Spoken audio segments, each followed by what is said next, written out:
ZNS News is brought to you by the new BTC. Fiber is here. Faster, stronger, more reliable. Together we are unstoppable. Switch today. First at 11. Landmark climate regulations to accelerate clean energy transition in the Bahamas, that coming out of the House of Assembly and laid out by the nation's leader. Also, contributing factors leading to some of the worst non-communicable diseases plaguing our society. We delve deeper and explore childhood habits that can cause them. And the first female and first Bahamian to sit at the helm as commissioner in Miramar, Florida. The Bahamas Tonight at 11 starts now.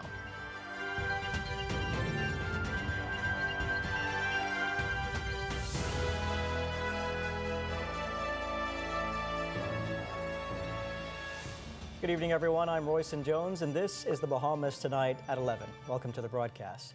Bolstering energy reform remains a top priority for the Davis administration. Last week, it was an agreement to secure liquefied natural gas, and this week, the Prime Minister introduces legislation to make reducing emissions as easy and cost-effective as possible.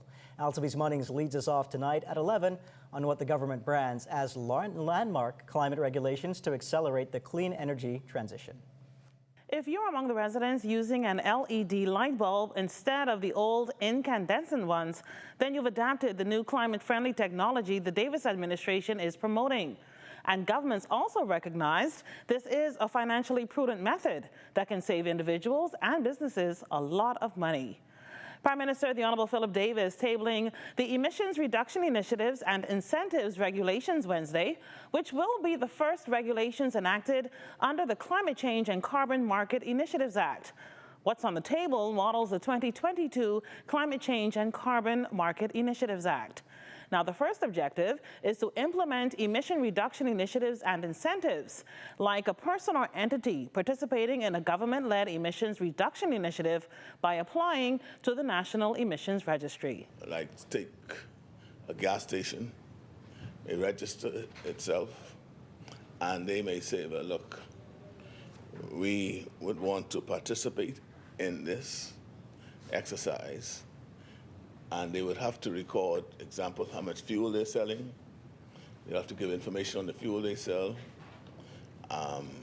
the oils that they're selling, and then that will be translated into what it may likely to be in respect to the emissions that will flow from that sale.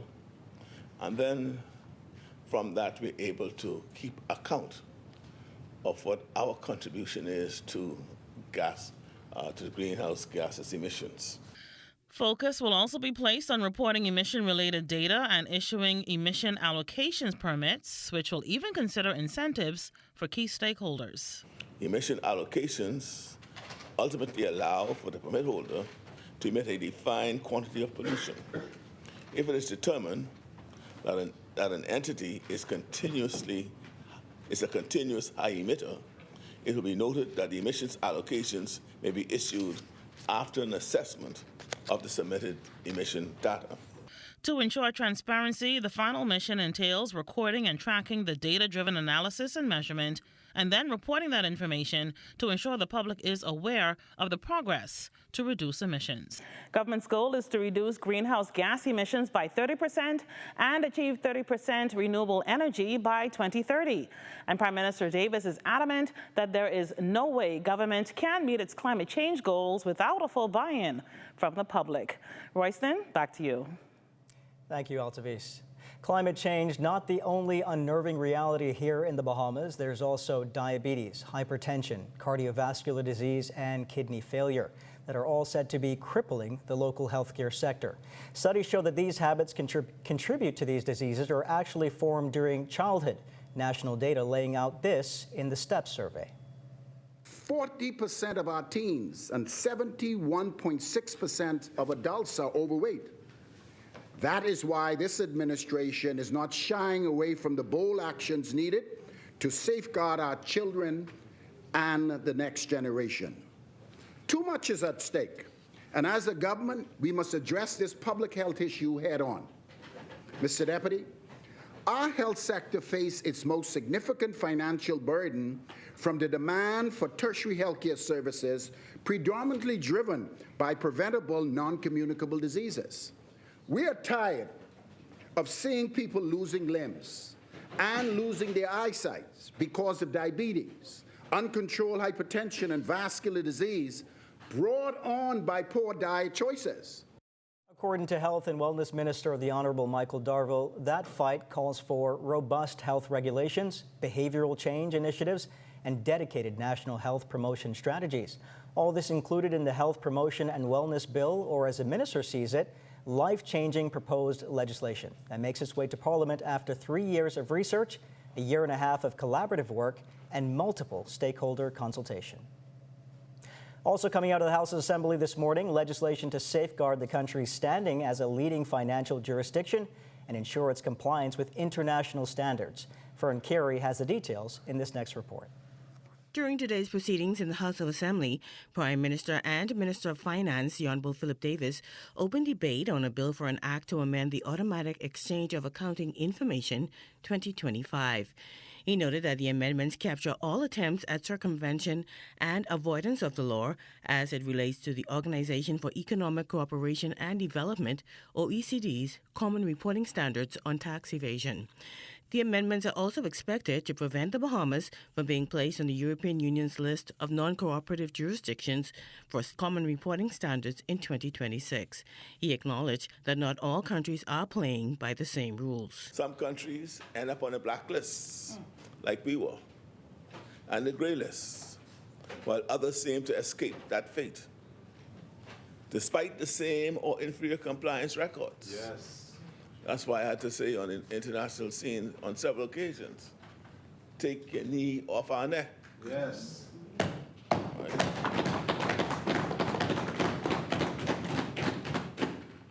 And so, under this administration, for the first time ever, we have a strong voice on the international stage, pushing for change to the status quo. Prime Minister Davis further stated that the legislation is focused on ensuring that the country's financial services sector retains its competitiveness as a regional and global leader. Through this legislation, he's hoping that the Bahamas sends a strong message to the global community. Through this standard, or through the Automatic Exchange Bill, we are signaling to the world, yet again, how seriously we take our commitment to transparency, compliance, and developing the strongest AML, CTF, CPF, and the anti-tax evasion framework in the world. And we are signaling to investors and those in need of wealth management services that we, the Bahamas, continue to be a safe harbor for their financial services needs. For the Bahamas Tonight, I'm Fern Carey. Thank you, Fern. The government last night provided the latest update on the investigation following that SpaceX Starship rocket, which exploded earlier this month, sending debris down to Earth, including many of its parts, which landed right here in the Bahamas. The government referencing the Space Liability Convention Treaty of 1972 to make its point that SpaceX or any other entity experience an incident in the Bahamas or any other international territory is obliged to cover the cost of environmental remediation. The statement points out that this Starship rocket, which took off from Houston, Texas, is not a part of the Bahamas' existing partnership with SpaceX-controlled Falcon 9 rocket program that is expected to conduct as many as 20 rocket landings in the country this year. The statement also confirms that approximately 400 pounds, predominantly of lightweight silica tiles, were recovered in the vicinity of Ragged Island and are being transported to the U.S. to be discarded. As has been reported, SpaceX immediately launched an exercise to clean up its debris under the supervision of the Department of Environmental Planning and Protection and BRON, its environmental consultants. SpaceX is bearing all costs associated with this exercise. The government's update, though, not quieting the opposition's questions, nor its calls for more transparency concerning the matter. So the Prime Minister has some questions to answer. So we share the Bahamian people's concern. We need an environmental impact assessment in advance, and then we need to know completely what are they doing to ensure that there's no damage to the marine environment that affects fishers, that affects the tourism industry, etc. State Minister for the Environment, the Honorable Zane Lightbourne, today called on the opposition to be guided by science, all but accusing them, of engaging in fear-mongering. we rely on science. If we rely on health science, if we rely on natural science to make determinations, the same experts that we rely on to make determinations for us, if they're saying that this is being dealt with in a particular manner and that there's nothing to fear, then why does the opposition want to be all of a sudden scientists? Let's rely on science if that's going to be the standard. And we too are just waiting for the experts to give us any necessary information, and as they do it, we'll bring it to the public.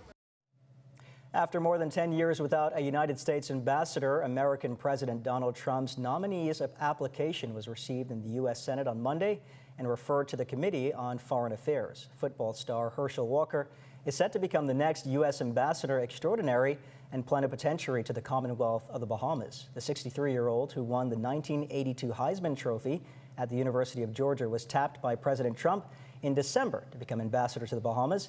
He will be the first American ambassador here since Nicole Avant, who served from 2009 to 2011 under President Barack Obama some 14 years ago. There are many youth empowerment programs out there, but this one is close to the heart of King Charles III. King's Trust International is in 25 countries and has positively impacted more than 7,000 young people in the Caribbean alone. Now it has reached the Bahamas thanks to a partnership with the Ministry of Youth, Sports and Culture and the Governor General's Youth Awards. Felicity Darville tells us all about it. What does it take to truly empower young people? According to Governor General Her Excellency Dame Cynthia Pratt, it takes all of the youth organizations coming together and working towards some singular objectives. We are all cylinders to introduce meaningful and effective programs for our young people. She gave these sage words of advice to leaders of youth organizations gathered for the Bahamas Youth Sector Conference 2025. King's Trust International CEO Will Straw agrees. In order for our support to be both sustainable and impactful, it's essential that we work together on understanding what best practice looks like. And so the core themes for this conference this week, safeguarding and monitoring and evaluation, have been chosen following extensive conversations with the Ministry and the Governor-General's Youth Award. Minister of Youth, Sports and Culture, the Honourable Mario Boleg, describes what safeguarding young people really looks like. When we speak about safeguarding, it extends beyond the bounds of just policies. We are talking about a national, connected commitment to protecting the most vulnerable among us. The government of the Bahamas remains steadfast in ensuring that these rights are not just acknowledged in principle, but realized in practice. And he's backed by British High Commissioner His Excellency Tom Hartley. But I hope this room, as you're surrounded by your peers, and as people have flown in from the UK to share their experience, I hope it's an encouragement that you're not doing this alone, and that there are people who have experience, people who have had good days and bad days, and people who have had great kids and difficult kids, and people who want to work with you in order to show how we can measure that well, how we can tell those stories well. It was nearly 50 years ago that King Charles, then Prince, upon leaving the Navy, used his severance pay to invest in young people interested in entrepreneurship. And today, King's Trust International is still working for young people, and it proves that when leaders make a sacrifice, it can have a global impact. For the Bahamas Tonight, I'm Felicity Darville. Thanks, Felicity. Still to come, the Port and Straw Market form a new partnership. You're watching the Bahamas Tonight at 11. More news in just a moment. This portion of the news is brought to you by Bahamas Striping Group of Companies, where safety is first. Investigations are underway following the shooting of a male and female in the Coconut Grove community. According to police, a barrage of shots were heard near an Airbnb at the southern end of First Street after 8 p.m. Tuesday. The first victim was taken to hospital. His condition remains unknown. According to witnesses, the second victim, a female who appeared to be of Latin origin and also suffering from gunshot injuries, left the area in a black Honda Swift heading in a northern direction. That vehicle reportedly lost control a short distance away, crashing into a lamp pole at the corner of First Street and Bahama Avenue. Residents reported hearing a loud bang which followed that collision. While the victim, who sustained additional injuries, was taken away by ambulance, nearly a block was left without power for some time. Also in that vehicle, 2 dogs taken from the damaged vehicle by police. CCTV camera also spotted nearby the shooting and will likely assist police with their investigations as they now seek to piece together more details from this latest shooting. Operation Black Scorpion officers arrested a 32-year-old man yesterday after he was found in possession of a loaded firearm. The arrest made while officers were on routine patrol in the area of Major Road and Yellow Elder shortly after noon when they saw the man acting suspiciously. Nassau Cruise Port and the Straw Market Authority has cemented a partnership to launch a new promotional campaign called Rooted in Tradition, Made in the Bahamas. This initiative spotlights and promotes the diverse, vibrant, and unique products sold by local artisans at the world-famous Straw Market. The campaign will feature a series of events, promotions, and digital content designed to engage tourists and locals, encouraging them to discover and purchase products that reflect the authenticity of the Bahamas. The Bahamas dominating this year's World Travel Awards, and there's so many categories to tell you about. Bahamas Air is nominated for Caribbean Leading Airline, Airline Brand, Airport Crew, and In-Flight Magazine. Lynden Pindling International Airport is a nominee in the Caribbean Leading Airport category, as well as the region's leading airport lounge. Atlantis Paradise Island, Bahamar, Nassau Cruise Port, Margaritaville Beach Resort, Kamalami Key and Andros, and the Ministry of Tourism are all up for World Travel Awards. The Bahamas is also featured in several best destination categories as well. You can cast your vote on www.worldtravelawards.org by April 1st. International Women's Month may be winding down, but one Bahamian woman is making it clear that girls do run the world after being sworn in as the first female and the first Bahamian to sit as the helm as commissioner in Miramar, Florida. LaDon Davis has this story. I am going to make you proud. March 11th, please vote. Cherasard! After racking up 3,367 votes in the Commissioner Miramar Seat 3, Avril Cherasard became the first female and Bahamian commissioner for the city of Miramar, Florida. After the results were tallied and made official, Cherasard and her team sprung into celebration mode days before getting down to business. ZNS News caught up with this proud Bahamian to get her reaction to this historic win. I am so extremely honored to be carrying this baton all the way from the Bahamas straight to the City Hall in the city of Miramar, an illustrious and progressive city, to be chosen by very, very smart residents here in the city of Miramar tells me I have done enough and I am trusted to continue doing even more. Cherasard, whose maiden name is McKinsey, attended the government high school and obtained a full scholarship to pursue a tertiary education at Florida Memorial University in Miami, Florida. She's a wife, mother, licensed real estate professional, investor, and governor of the Broward, Palm Beach, and St. Lucie Realtors Association.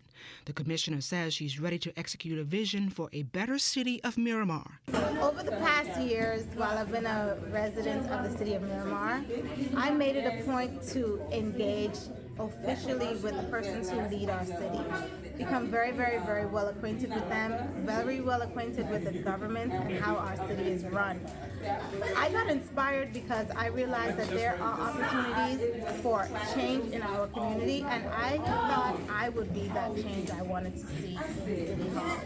But in the midst of her commitment to serve, Cherasard hasn't strayed away from her Bahamian roots and makes frequent trips to the community her navel string is buried in. What I miss the most about the Bahamas really is community, and that's why I've tried so hard to carve my own happy corner of the planet here in the United States with friends and family who I have grown to love. I come from very loving people and community who knows you fight for each other to the death. And I miss that so much, but I've also made some really good strides in having people around me who I can feel almost the same way about. I try my best to go home to the Bahamas because the Bahamas is my therapy. Some people have an actual therapist.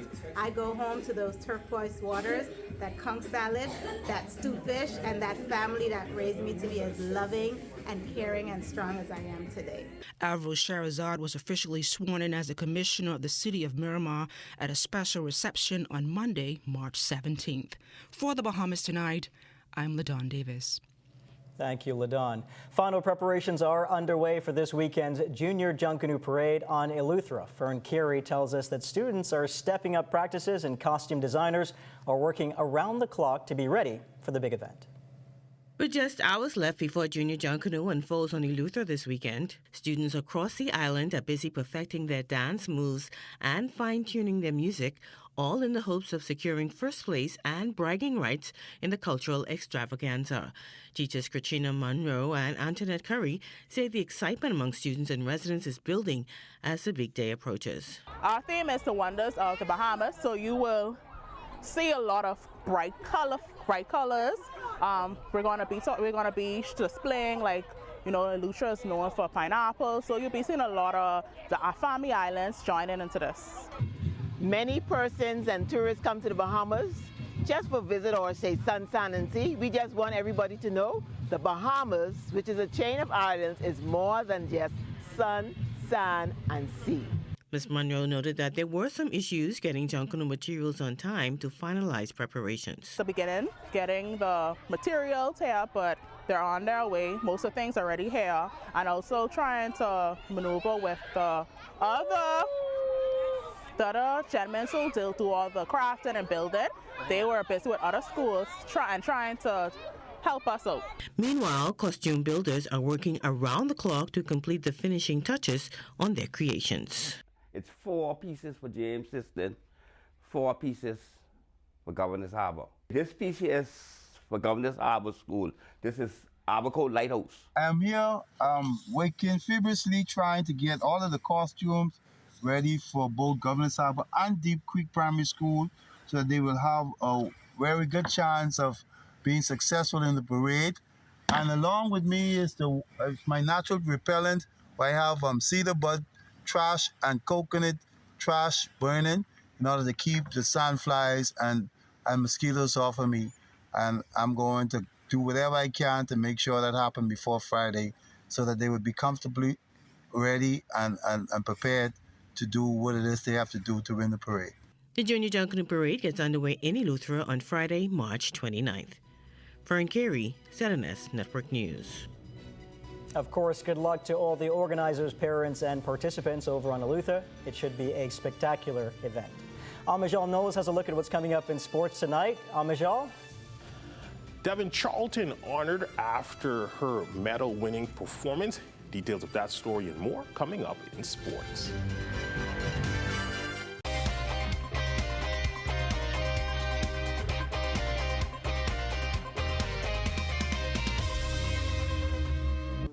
Welcome to your Wednesday Sports Check, everyone. I'm Amajal Knowles, topping sports. Over the weekend, Devin Charlton successfully retained her World Indoor 60-meter hurdles crown in one of the most hotly contested hurdle races of all time.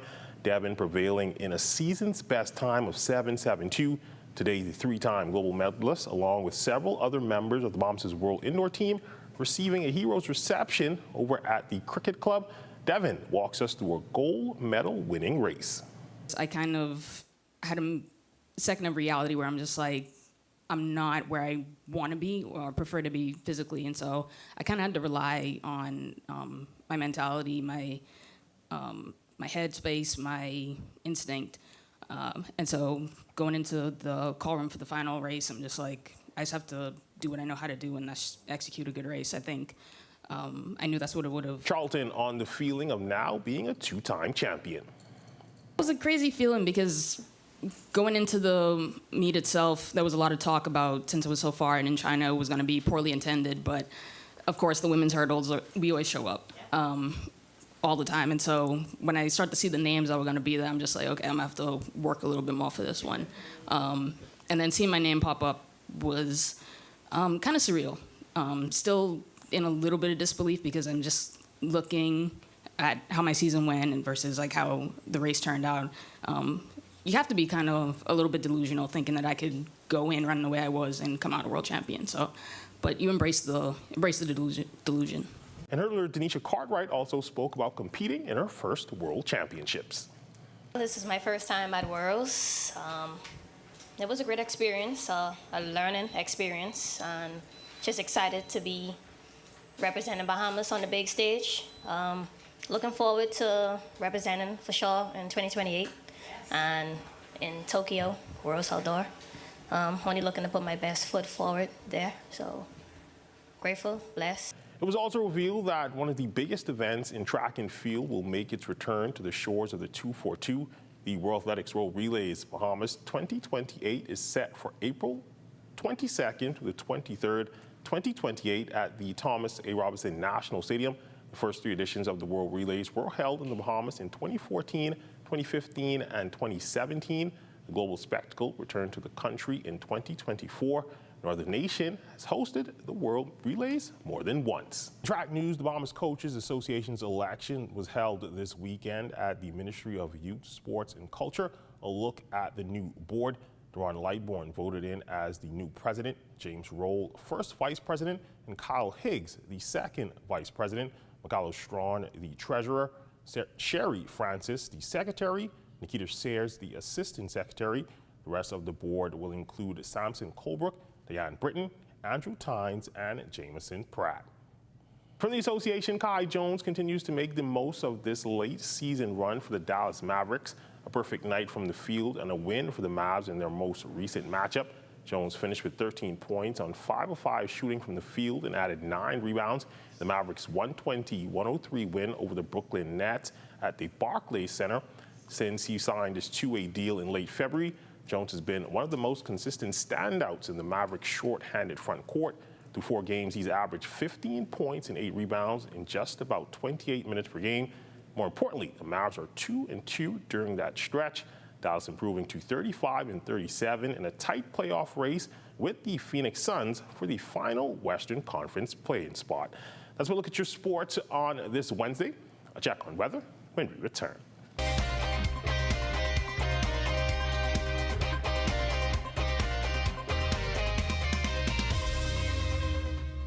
It's time now for a weather check with Chief Meteorologist Basil Dean. Good evening, Basil. Good evening, Royson. Last evening, we had an active cold front push through the northwest Bahamas with some showers and thunderstorms, some of which was heavy at times. That frontal boundary now in the southeast Bahamas, about to exit later on tonight, leaving behind an area of high pressure, which will continue to build. So we will see an increase in the winds over the next couple of days, getting to the point where we'll ask small boats in parts of the Bahamas to simply stay in port. And your temperatures around the islands this evening: Marshall, Babaco, Greentoe, Key, and Freeport at 71. 79 degrees in Alisson, Bimini, Berry Islands at 76 degrees. 75 in Harper Island. Rock Sound, Eleuthera, 73 degrees. 73 also in Black Point, Exuma, Kemp Space, Orlando. Fresh Week Central Orlando's a little warmer at 75 degrees. And then we pick up some more 72s in Alisson, Cat Island, San Salvador, and Rim Key. Georgetown, Exuma, 75 degrees. Taking you further south, Ragged Island, Clarence Sound, Long Island, and Crooked Island at 74. Betsy Bay may go on to 77. 76 here in Acklands, Matchitown, Inagua, 81 degrees, and the Turks and Caicos Islands at 81 degrees. Your forecast tonight, we're looking at skies clearing up, but it's going to be warm, but still on the mild side with a low temperature of 71 degrees. And then tomorrow, mostly sunny, but very, very breezy. So once again, we're reminding boaters to exercise extreme caution, particularly in the northwestern Bahamas. High temperature tomorrow, that's going to get up to about 80 degrees, and your extended weather forecast for the next 7 days. So we're going to just take that back a bit, and you will see those breezy conditions will be with us right through the weekend. So no boating on the weekend. It's going to be a very, very bad day for boating. But temperature-wise, things are going to be somewhat on the toasty side with daytime temperatures in the upper 70s to low 80s. Those nighttime temperatures, they will continue to reside in the low 70s for the next 7-day cycle. Bryson. Thank you, Basil. I'm enjoying the weather and no complaints, as I know those hot summer months are ahead. Well, that does it for the Bahamas tonight at 11. Thank you for continuing to make ZNS your first choice for news and information. Only the sun covers the Bahamas better than ZNS. Thank you for watching, and good night.